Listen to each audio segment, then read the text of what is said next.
Bem-vindo ao programa Hora do Estudo Bíblico, com o doutor e professor Lehmann Strauss.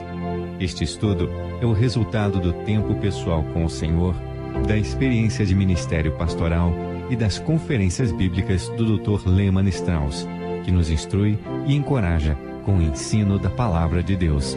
Agora com você, Hora do Estudo Bíblico, na apresentação de Aurélio Campos.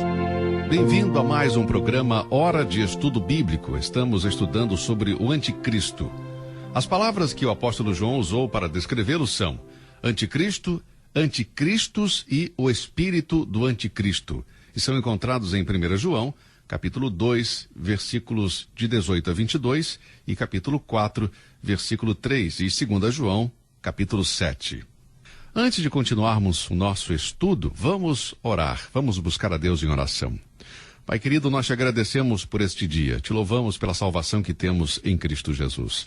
Abençoa o estudo de hoje, que este programa possa ser de bênção para a vida dos nossos ouvintes.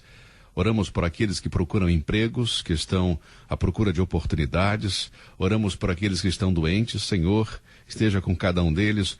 Oramos pelos idosos, pelos jovens. Oramos pelo nosso Brasil. Amado Deus, nós te agradecemos por essa oportunidade. E pedimos também, Pai, por aqueles que ainda não te conhecem, que hoje seja o dia da salvação para essas pessoas. Nós oramos em nome de Jesus. Amém. Vamos continuar com o nosso estudo, tendo em mente que o homem do pecado e o anticristo são a mesma pessoa. A primeira vez que o apóstolo João menciona esse termo, ele usa no singular e no plural, no capítulo 2, versículo 18 da primeira epístola. Em relação ao anticristo, João diz: como ouvistes que vem o anticristo? E depois acrescenta no versículo 18, também agora muitos se têm feito anticristos. O primeiro termo se refere ao último anticristo em pessoa, pois é o fim dos tempos, a última hora, ou os últimos dias, e João nos lembra que ele logo vem. Os muitos anticristos são os precursores do anticristo. Esta dispensação começou no tempo de João, mas agora, com mais de 2000 anos de história da igreja atrás de nós, é óbvio que os anticristos têm aumentado e devemos lembrar que o próprio Senhor disse que, daquele dia e hora ninguém sabe, nem os anjos que estão no céu. O último período antes da volta do Senhor está se acabando. O final do tempo é o dia de Cristo. Para entender o significado da palavra anticristo, precisamos de uma compreensão mais clara da doutrina. O prefixo anti apresenta duas ideias, oposto e no lugar de. O anticristo desafia Cristo e nega que ele é o Cristo de Deus. Ele é contra Cristo. 1 João 2,22 diz: quem é o mentiroso senão aquele que nega que Jesus é o Cristo? É o anticristo, esse mesmo, que nega o Pai e o Filho. Nós vemos que o anticristo personifica tudo o que é falso. Negar que Jesus é o Cristo é uma mentira, e aquele que a promove é o pai da mentira. A palavra Cristo significa o enviado, o Messias. Portanto, a doutrina do anticristo é uma negação da unidade essencial e eterna do Deus homem. Nestes versículos, todo aquele que nega que Jesus é o Cristo, o Filho eterno do Pai, o ungido, é um representante do que será o anticristo. O triste é que muitos que negaram a divindade de Cristo, seu nascimento virginal, seu sacrifício substitutivo, sua ressurreição corpórea e sua volta, estavam ao mesmo tempo no grupo de crentes professos. Fizeram os votos solenes de perseverar e pregar a doutrina que agora negam. Eles se reuniram na mesa de comunhão do Senhor com os filhos de Deus e confessaram ser verdadeiros filhos de Deus. Mas João diz, em 1 João 2,19, saíram de nós, mas não eram de nós, porque se fossem de nós, ficariam conosco, mas isto é para que se manifestasse que não são todos de nós. As pessoas que são verdadeiramente salvas têm a unção, de acordo com 1 João 2,20. Isto significa a unção do Espírito Santo, o nosso batismo no corpo de Cristo, de acordo com 1 Coríntios 12,13. Portanto, pertencer verdadeiramente a Deus é ser genuinamente salvo, ter sido batizado pelo Espírito Santo, tornando-se parte do corpo de Cristo. Além da unção para pertencer, temos a unção para saber. 1 João 2,20 diz: e vós tendes a unção do Senhor, e sabeis tudo. Isso pode parecer uma declaração arrogante, sabeis tudo, mas observando o seu contexto é compreensível. João está contrastando a verdade com a mentira, e ele identifica a mentira como a negação da divindade de nosso Senhor Jesus Cristo, e o mentiroso como aquele que faz a negação. Mas o Filho de Deus habita nele, aquele que conhece todas as coisas, até mesmo o próprio Espírito Santo. Um bebê em Cristo tem o testemunho do Espírito Santo nele, e por isso ele sabe quem é Jesus. O verdadeiro cristão possui o verdadeiro conhecimento de Cristo, enquanto o anticristo nega os fatos relacionados com Cristo. O crente pode não ser capaz de explicar ensinos teológicos ou doutrinais acerca de Cristo, mas ele conhece Cristo experimentalmente e sabe o que o Salvador fez por ele. Portanto, ele nunca poderia negar o Senhor Jesus. Qualquer religião que nega a verdade de que Cristo é Deus, é do anticristo, é do diabo, e não creio que uma pessoa que é verdadeiramente salva pode negar que Cristo Jesus é Deus. Toda pessoa que tenha feito uma profissão de fé no Senhor Jesus Cristo e depois o nega, nunca nasceu verdadeiramente de novo. Isto é claro na palavra de Deus. Hoje existem muitas pessoas que se dizem cristãos e não acreditam que Jesus Cristo é Deus. Agora, o fato deles dizerem que são cristãos não os torna cristãos. Uma pessoa se torna cristã no momento em que crê verdadeiramente no Senhor Jesus Cristo. Este fato é amplamente enfatizado no capítulo 2 de 1 João, versículo 3. Vamos ler. E todo espírito que não confessa que Jesus Cristo veio em carne não é de Deus, mas este é o espírito do anticristo, do qual já ouvistes que há de vir, e eis que já está no mundo. O irmão Guy King fez um comentário interessante sobre 1 João 4:2, que me ajudou a apreciar mais o meu Senhor. O versículo diz: Nisto conhecereis o Espírito de Deus. Todo o espírito que confessa que Jesus Cristo veio em carne é de Deus. Deixe-me lembrá-lo que Jesus é o nome humano de nosso Senhor, e Cristo é o título de sua divindade. O ungido de Deus tornou-se o Messias, o Salvador, o Rei prometido. Capítulo 5, versículo 1, apoia esta interpretação.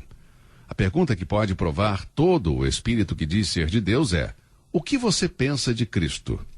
Meu amigo, essa é uma pergunta básica. Pergunte a qualquer homem ou mulher o que ele pensa sobre Jesus Cristo. E se essa pessoa não crê o que a Bíblia ensina, que Cristo é o ungido de Deus, o próprio Deus manifestado na carne, então essa pessoa está sob o controle e direção do espírito do anticristo. Vamos ler novamente o versículo 3. E todo o espírito que não confessa que Jesus Cristo veio em carne não é de Deus, mas este é o espírito do anticristo, do qual já ouvistes que há de vir, e eis que já está no mundo. O anticristo negará a verdade sobre Jesus, que ele é Deus. O anticristo não nega o homem histórico, Jesus de Nazaré, mas nega que Cristo é o Messias, o ungido de Deus. Portanto, amigo, estamos vivendo em uma época muito perigosa. O que foi pré-anunciado sobre os últimos tempos pode ser claramente visto nos dias de hoje. Hoje existem anticristos. O espírito do anticristo está no mundo. Podemos comprovar isso pela prevalência do novo pensamento, um novo evangelismo. Ontem, alguns deles estavam conosco e pareciam ser um de nós. Hoje, alguns deles estão negando as verdades essenciais da nossa fé cristã. O modernismo penetrou em algumas de nossas principais denominações. E Jesus Cristo está sendo negado. Veja 2 João, versículo 7. Porque já muitos enganadores entraram no mundo, os quais não confessam que Jesus Cristo veio em carne. Esse tal é o enganador e o anticristo. Muitos enganadores estão levando as pessoas ao erro. Sua negação principal é que Jesus Cristo não veio em carne. Este é o sistema anticristo, o precursor do anticristo. Ele nega a encarnação de Deus, o Filho Eterno, na pessoa de Jesus de Nazaré. Este erro é facilmente identificável. Amigo, quando o homem nega que Jesus é o Cristo, é um anticristo. Faz parte do sistema anticristão. Agora, a apostasia na terra terá sua consumação final com o anticristo, que prosseguirá o domínio universal. Lembre-se que isso vai acontecer depois que Jesus Cristo levar a sua igreja para o céu. Lembre-se que Satanás ofereceu a Jesus todos os reinos do mundo durante a tentação no deserto. Mateus 4, 8 e 9 diz: Novamente o transportou o diabo a um monte muito alto e mostrou-lhe todos os reinos do mundo e a glória deles, e disse-lhe: tudo isto te darei, se prostrado me adorares. Se alguém está se perguntando como Satanás obteve o governo da terra, lembre-se a história da queda de Adão e Eva. O domínio da terra foi dado a Adão. Vamos ler Gênesis, capítulo 1, versículos 27 e 28. E criou Deus o homem à sua imagem, a imagem de Deus o criou, homem e mulher os criou. E Deus os abençoou, e Deus lhes disse: frutificai e multiplicai-vos, e enchei a terra, e sujeitai-a, e dominai sobre os peixes do mar, e sobre as aves dos céus, e sobre todo o animal que move sobre a terra. Observe isso, e dominai. Mas em Gênesis capítulo 3, o domínio da terra é transferido de Adão para o diabo por direito de conquista. Pelo menos 3 vezes o Senhor Jesus se refere a Satanás como o príncipe deste mundo. Em João 12, 31, 14, 30 e também em João 16, 11.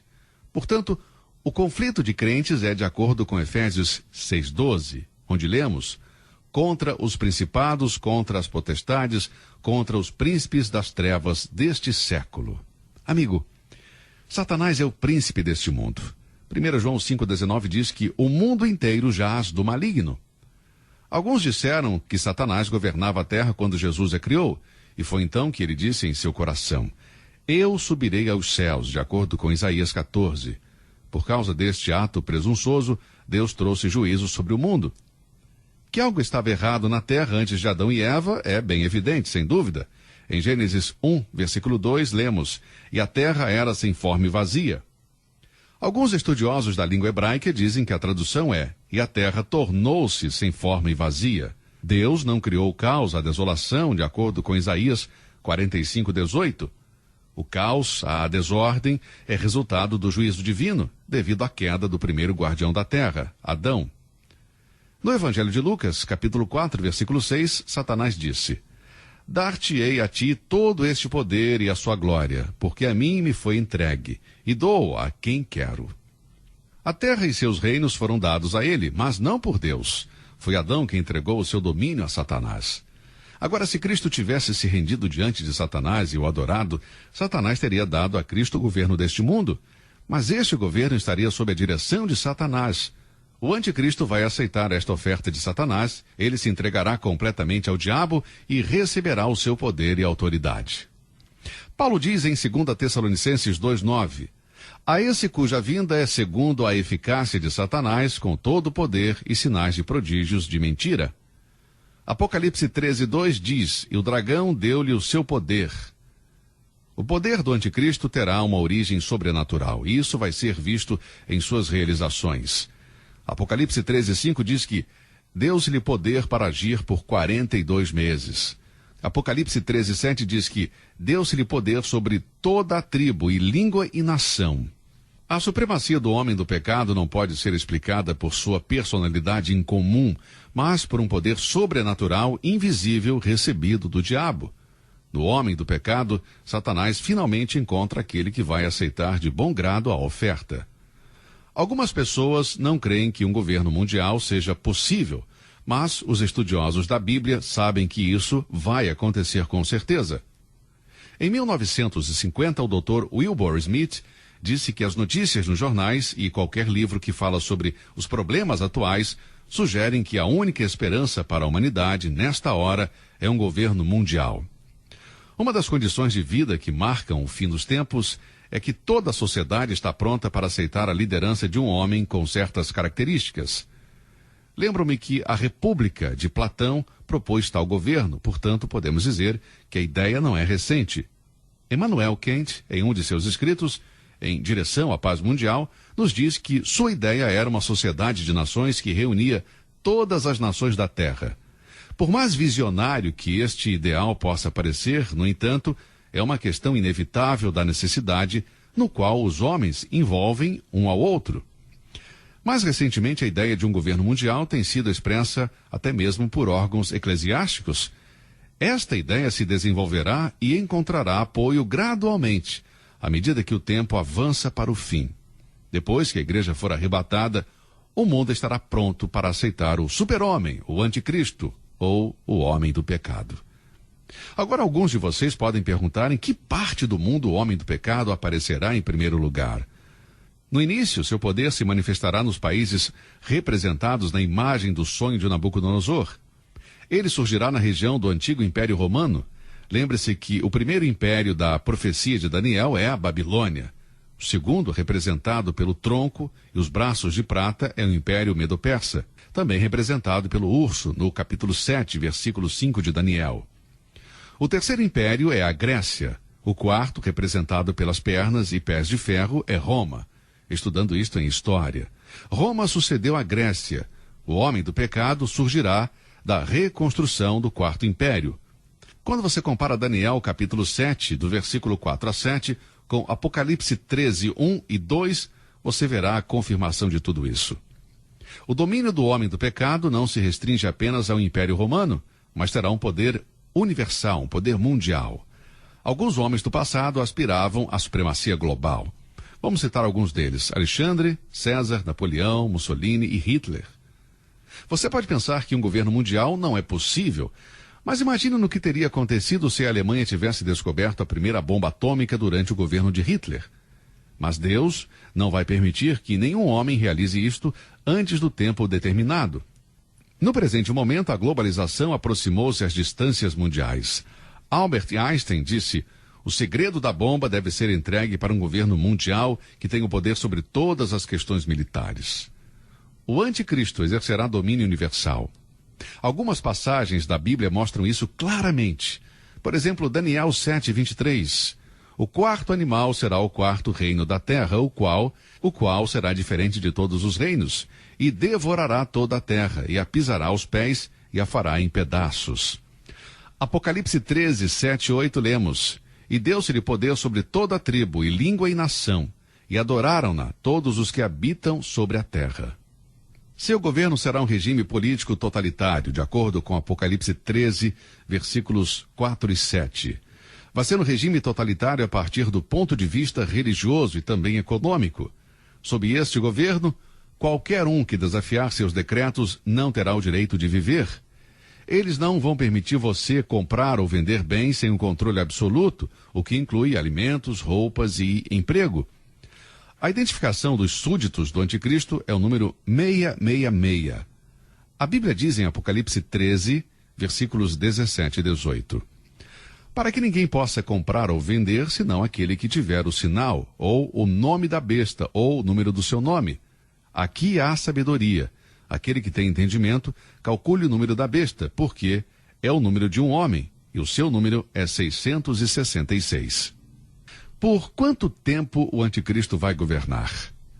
A duração do seu governo será breve. Temos visto que ele não se revelará até a igreja e o Espírito Santo serem levados da terra.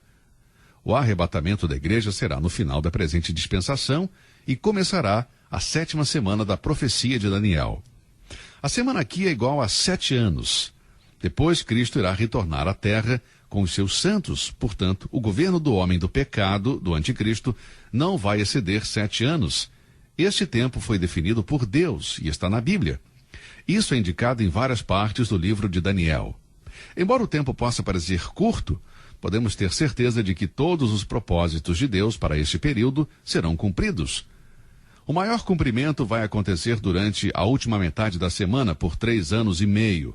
Este é o significado da frase por um tempo e tempos e a metade de um tempo, de Daniel 7, versículo 25, e os 42 meses de Apocalipse 11, versículo 2, e a frase 1260 dias, de Apocalipse 11, versículo 3.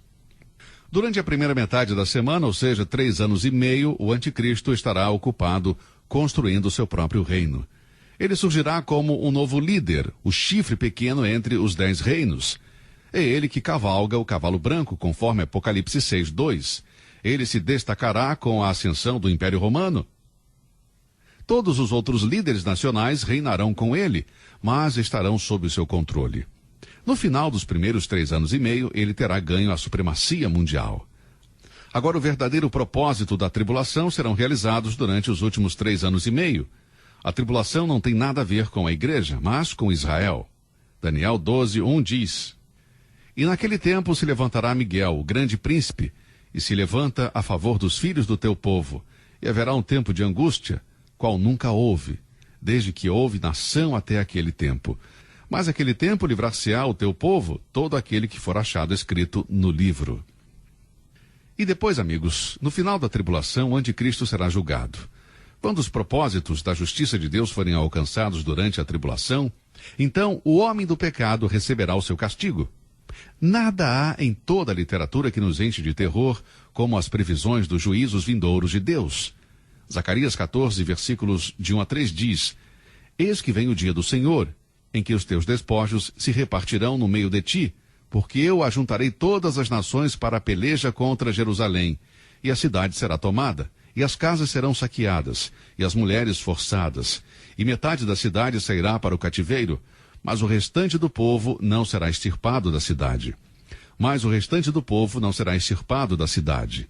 E o Senhor sairá e pelejará contra estas nações, como pelejou sim no dia da batalha. Ah, amigos, este é o dia do Senhor, que todos os cristãos estão esperando. Mas primeiro vem o arrebatamento.